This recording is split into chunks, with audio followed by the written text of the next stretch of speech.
amadinhos, estamos de volta para o nosso momento de revisão. Aula 33.2. Falando sobre o que, amada? Falando sobre intertextualidade, paródia e paráfrase. Vamos lá? De olho na tela, temos aqui a nossa revisão de conteúdo. O que significa intertextualidade? Olha só, é o nome dado à relação que é feita quando em um texto é citado em outro texto que já existe. Esse fenômeno se trata do diálogo de um texto com um ou mais textos, que podem ser verbais, não verbais ou mistos.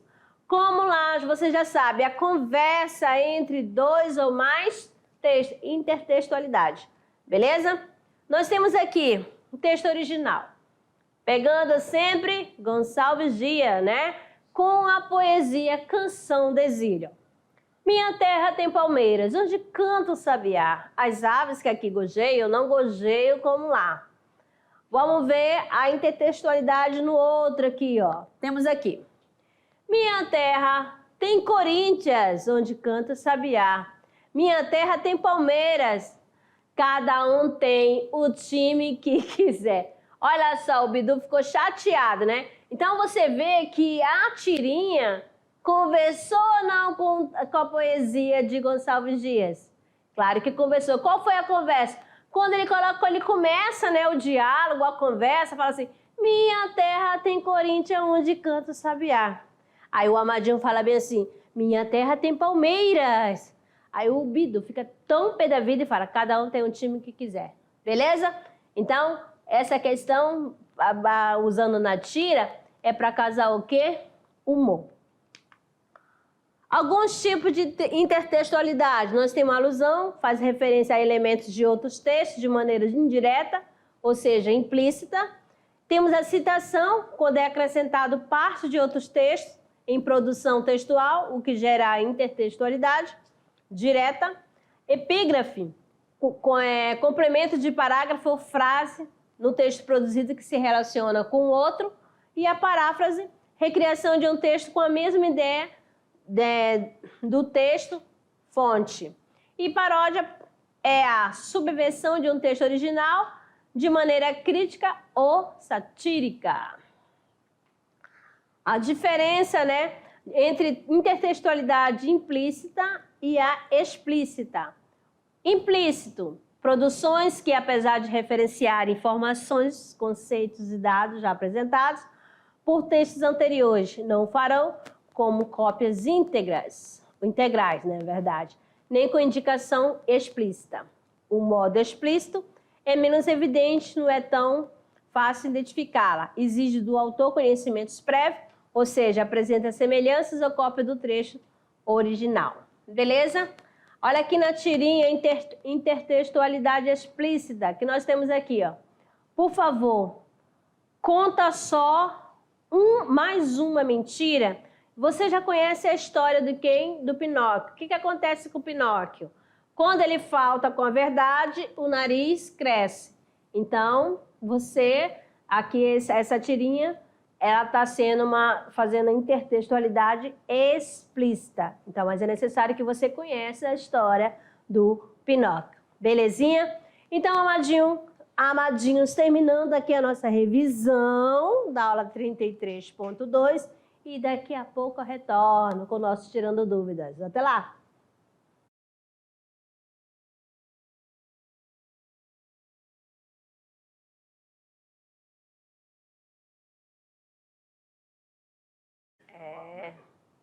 Olá, amados! Olha só, preparados? Preparados para quê, amada? Para a nossa atividade. É isso mesmo, chegou o momento do nosso Tirando Dúvidas, resolução de atividade de sala. Vamos lá para a nossa primeira questão. Aqui nós temos o seguinte. O que nós temos na primeira questão, amadinho? Ó, mais de 25 séculos após Heráclito de Éfeso dizer: não se toma banho 2 vezes no mesmo rio. A outra, Raul Seixas declarou: prefiro ser essa metamorfose ambulante. Eu prefiro ser essa metamorfose ambulante do que ter aquela velha opinião formada sobre tudo. Então, Raul Seixas, um trechinho da canção, né, de Raul Seixas. Você não sabe, mas seus pais com certeza ouviu bastante, ou ouve, né? Então vamos lá. Lulu Santos comparou a vida em uma onda. Nada do que foi será. De novo do jeito que já foi um dia. Tudo passa, tudo sempre passará. A vida vem em ondas como o mar, no indo e vindo infinito. Tudo que se vê não é igual ao que a gente viu há um segundo. Tudo muda o tempo todo no mundo, como uma onda de Lulu Santos e Nelson Mota. Nós temos aqui 3 textos, né? Vocês viram. Agora vamos lá para o comando da questão. A intertextualidade evidente, preste atenção, entre o pensamento de Heráclito e as letras da música de Raul Seixas e Lulu Santos se realiza por A. Paródia, B. Citação, A. Alusão, D. Paráfrase ou E. Pastiche. A, B, C, D ou E. Quer dar uma olhadinha lá no texto? Olha só. Veja aqui é a música do Lulu Santos, naquela como uma onda no mar. Ó, prefiro ser essa metamorfose ambulante do que ter, eu não sei não, do que ter aquela velha opinião formada sobre tudo. Eita, Madinho. E a outra é assim, não se toma banho 2 vezes no mesmo rio. Presta atenção. Aí, amados, qual é a alternativa? Nós temos aqui a paráfrase. Amadinho, ele faz a paráfrase em cima. O que é a paráfrase? Você usar novas palavras, né? Com o mesmo significado. Belezinha? Gabarito D. Agora aqui nós temos a questão 2. Calma, muita calma nessa hora, a garganta tá falhando. Hamlet observa o Horácio que há mais coisas no céu e na terra do que sonha na nossa filosofia. Era a mesma explicação que dava a bela Rita ao moço Camilo numa sexta-feira de novembro de 1869. Quando este ria dela por ter ido na véspera consultar uma cartomante. A diferença é que é o que fazia por outras palavras. Ria, ria. Os homens são assim. Não acredito em nada, pois saiba que fui e que ela adivinhou o motivo da consulta, antes mesmo que eu lhe dissesse o que era. Apenas começou a botar as cartas e disse-me: a senhora gosta de uma pessoa. Confessei que sim. Então ela continuou a botar as cartas, combinou-as e no fim declarou-me que eu tinha medo de que você me esquecesse, mas que não era verdade. Então aqui um trechinho, né, da Cartomante de Machado de Assis. A intertextualidade é um recurso criativo utilizado na produção de texto. Tá afirmando aí para você. No conto, Machado de Assis dialoga com o clássico Hamlet de Shakespeare com o fito de A. Reafirmar a crença no conhecimento científico para explicar as situações da vida humana. B. Discutir o conhecimento científico e o conhecimento místico na sociedade burguesa do século XX e reconhecer a importância da espiritualidade na formação da sociedade burguesa do século XIX. C. Revelar a ambiguidade própria da obra machadiana em Hamlet de William Shakespeare. D. Ironizar o culto ao cientificismo da sociedade burguesa e reconhecer a importância da espiritualidade na formação da sociedade burguesa do século XIX. Então, o que está falando aí, né? Qual a parte que a obra conversa com a outra obra, que é o clássico? A, B, C, D ou E, o que ele faz? Então, ele faz a questão de ironizar o culto ao cientificismo da sociedade burguesa. Belezinha? Amadinho, chegando mais outra aqui para vocês, ó. Temos a questão 3. Sobre as maneiras de usar a intertextualidade, os mais utilizados. Quais são os mais utilizados? A. Paródia, paráfrase, epígrafe, alusão e citação. B. Paródia, conto, epígrafe, alusão e citação. C. Paródia, poema, paráfrase, alusão e citação. D. Trova, paráfrase, propaganda, alusão e citação. E. Paródia, paráfrase, epígrafe, alusão e notícia. Notícia, amada. Deixa eu ver se tá com aqui, ó. Tá certo? Notícia tem acento, porque é uma paroxítona terminada em ditongo. A, B, C, D ou E. Qual é a alternativa, amadinho? Nós temos aqui, ó, é a letra A, né? Paródia, paráfrase, epígrafe, alusão e citação. Belezinha? Então, vamos aqui à questão 4. Observe bem, tá bom? Aqui você está vendo aqui o seguinte. Ei, eu disse que você podia pegar uma maçã. Tá conversando com algum texto aí que você conhece. Presta atenção. Há entre a tirinha de Maurício de Souza e a conhecida narrativa do Éden, da tradição judaica cristã, uma relação. Vamos ver que relação é essa. Quando você vê a serpente, a cobrinha, né? Que Eva foi tentada, lembrando lá da história para relembrar um pouquinho, que a serpente ofereceu o quê? O fruto proibido. Era qual? Maçã. E vocês conhecem a história da Magali? Que a Magali é o quê?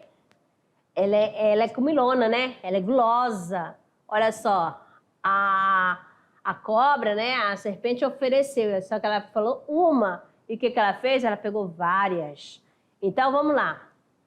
Letra A, coesiva porque se estabelece a harmonia de pensamento entre o texto bíblico e a conduta de Magali.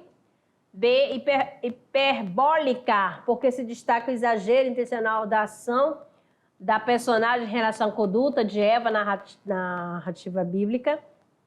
C, intertextual, porque dialoga entre o enredo do texto-fonte e se reproduz a ilustração dos personagens emblemáticos da narrativa religiosa. C, paradoxal, porque contrasta com a ação esperada anunciada pelos aspectos verbais da tira. E pleonástica, porque reproduz a redundância nas ações da personagem que normalmente exagera na alimentação. Então, qual é? A, B, C, D ou E? Nós temos aqui o gabarito. Letra C, que é a relação estabelecida entre a tirinha de Maurício de Souza e a narrativa do Éden é intertextual, uma vez que se faz referência ao texto bíblico, a partir de paródia construída com a representação do personagem Magali, interessada pelas maçãs, e a cobra, que no texto original seduz a Eva a comer o fruto. Lembra do fruto proibido que eu citei logo no início? Então, gabaritou aí, letra C. Agora, amadinhos, saindo dessa primeira parte da atividade, vamos para a segunda, que é o Se Liga no Enem. Temos aqui o seguinte, tá certo? Este texto imagético é um gênero que... Qual é o gênero desse texto aqui? Propaganda, amadinho. Anúncio publicitário? Sim, campanha, tudo a ver, né? Então, nós temos aqui o seguinte, ó. É um texto híbrido, tá certo?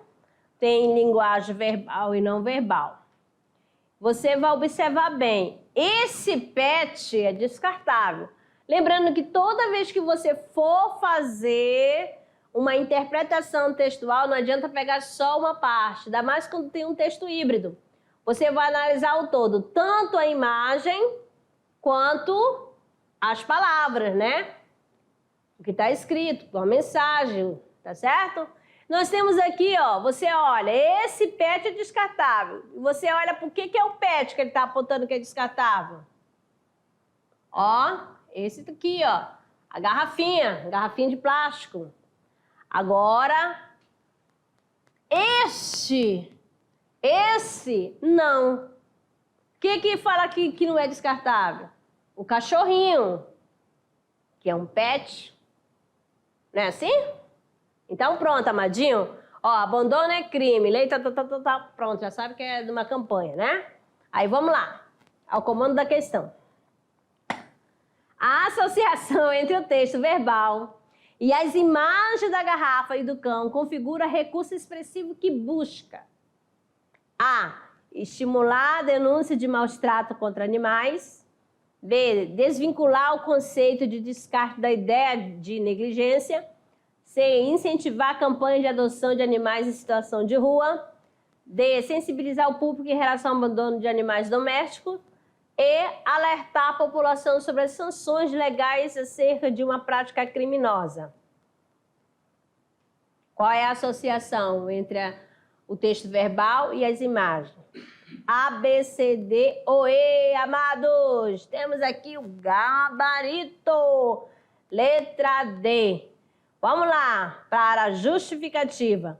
A imagem que mescla uma garrafa PET e o cachorro associado às figuras, esse PET descartável e esse não configura o recurso expressivo que sensibiliza os leitores sobre o abandono dos animais.